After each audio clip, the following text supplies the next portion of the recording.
Hello, this is Dr. Dave Maslak talking to you about reciprocity.com. The E is written with a 3, and in this particular video, I really wanted to talk about what leads to unethical behavior in business and in research. So this is part of my Thesis Help series. I'm a professor of innovation strategy and entrepreneurship. And there was a question that was asked of me on Quora that was kind of related to thinking about unethical behaviors or things that are kind of on the gray area where you might do one thing or the next. So the question was like, should you be downloading articles through sort of illegal websites or websites that allow you to download articles without paying for them? And this is kind of a gray area at this moment. It's kind of a really interesting thing. And I thought it'd be really nice to talk about what leads to sort of unethical behaviors in business, sort of talk about that in general, what leads to unethical behaviors in the workplace, for example. So first of all, what does it mean to do something that's unethical? Well, generally, from my perspective, and I'm not a researcher in any sort of means in this kind of area, but it's something that has a large enough negative consequences to as many people that people would feel uncomfortable with that particular decision, right? So it might benefit you in some sort of way, but then it's going to have a negative consequence to many other people that in the decision that you're actually taking. So for example, you might download a music video, or you might download a movie, for example, or some music from one particular website that you don't necessarily pay for it. Well, you're benefiting from that particular thing. There's somebody else that is clearly not getting rewarded for that. And it's obviously is a gray sort of zone for a lot of people. And there's, laws against that and everything else, but lots of people do it. So it's very much a gray thing. And a lot of innovations actually go through this moment where there is a lot of sort of gray areas. That's kind of sort of common with a sort of common theme, because we don't have norms and how to actually deal with those particular things. Often some innovations will go against sort of what the legal understanding is or what's going on in the laws. And we have to sort of think about these sort of unethical sort of situations where you put into a gray area. So for me, and this is what I'm going to answer in this particular question, I'm going to think about it from myself, is, what would I do in this kind of situation? Well, I would always think about myself in the counterfactual in terms of where I am going to be in 10 years. So if I knew myself in 10 years, what would I sort of think about myself when making that particular decision? And I've only started thinking about this for like the last, 10 years or something like that. And it's helped me out a lot, but you're still in these you're really in a lot of situations, it's often not clear. Decision making is a really kind of murky thing. And it's not always cut and dry. And lots of people are sort of forced in these decisions often in the workplace. For researchers, for example, there might be a tremendous amount of pressure, and for PhDs, there might be a tremendous amount of pressure to publish. And often stuff doesn't work out, right? So you get unsuccessful results. It's very, very common. And we also have a lot of sort of leeway. There's not a lot of transparency between what we're doing and what's actually being put out there. So some people do actually get caught in these situations where they are doing unethical behaviors, right? And we find out 5-10 years down the road that those were kind of not really good behaviors that those particular people were doing. Managers do this in the workplace. It often happens where they can do one thing or the other, and then we find out 5-10 years down the road that they chose the wrong particular outcome, and it has some very, very negative consequences.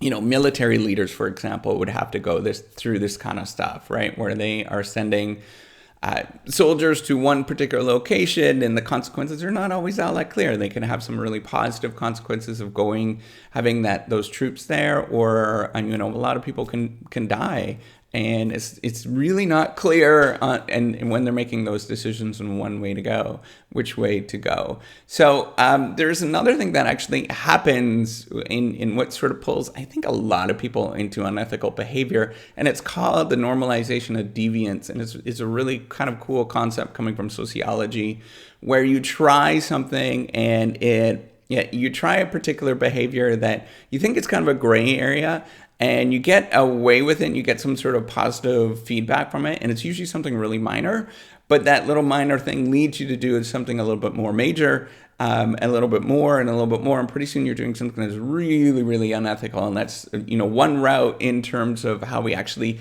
think people get into doing some really crazy stuff, right? So, for example, drug dealing and things like that are really clearly, not things that we should be doing. And what you have to think about is, particularly in these cases, so there's moments with unethical behaviors that are going to be much more likely, I guess. So the tendency to create these sort of normalization of deviant sort of situations, this would be when there's not a lot of transparency, is really difficult, and there is high pressure to succeed or high stress to succeed in one way or the other, right? So in businesses, there's been some recent research in the last few years of looking at sort of performance shortfalls within businesses and leading them to do sort of unethical, dicey things in the workplace, and there's some pretty supporting results there.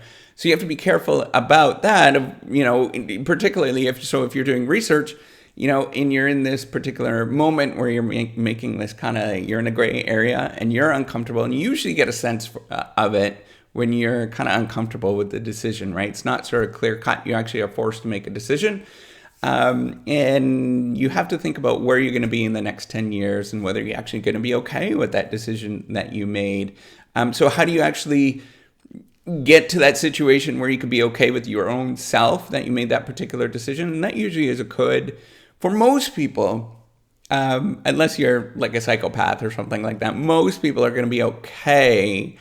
They're going to make pretty good decisions if they think about that. How would I think of myself in the next 10 years? So first of all, what you'd want to try to do is to sort of make sure that you do these kind of, the right decision when, right and wrong is not clear, is to think of the golden rule, right? So this is do unto others as you would have them do unto you. It's kind of a rule, and that's from the Bible. But this kind of rule is, from what I understand, it's pretty universal across most cultures and countries and things like that.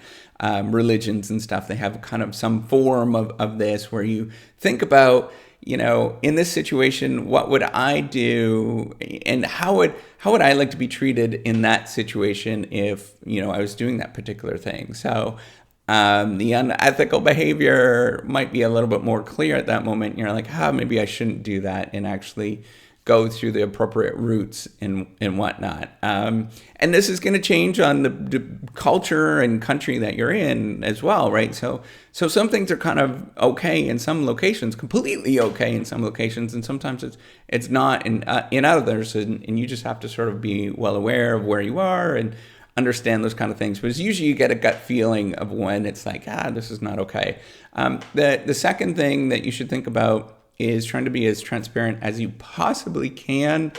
Sometimes transparency it's a great thing, but it's often not possible because there are moments where you just do a lot of stuff. And it's really hard. I mean, there's lots of life that happens to a particular person. We can't have cameras on us all the time, right? But think about, if you were transparent, what would you do? And if you have to be in a moment where you have to be transparent and show this kind of stuff, are you going to be okay with that?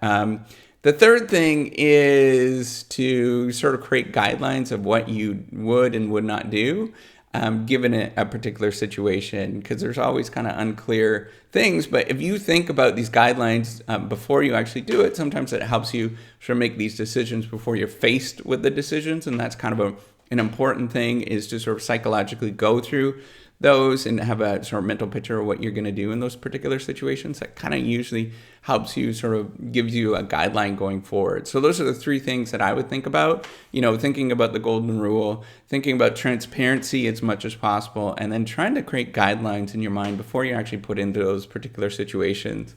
That's going to help you deal with sort of unethical behavior in business and as researchers, as PhDs and stuff, as we sort of navigate this process of, this murky research process is always really, really murky and difficult and uncertain, ambiguous, and all those kind of words that sort of suggest that, often there's a lot of not clear decisions that one way is better than the next. And we can only find that out which one is going to be better than the next in 10, 20, 30 years. It's pretty often the case when you have those sort of moments. You will know in 10 years from now, and you'll look back and you're like, I shouldn't have done that. That was stupid. Why did I do that? And so that's all I wanted to say. If you like this video, make sure you give me a thumbs up, and as well subscribe. I do appreciate it. It's awesome. All right, take care and have a wonderful day.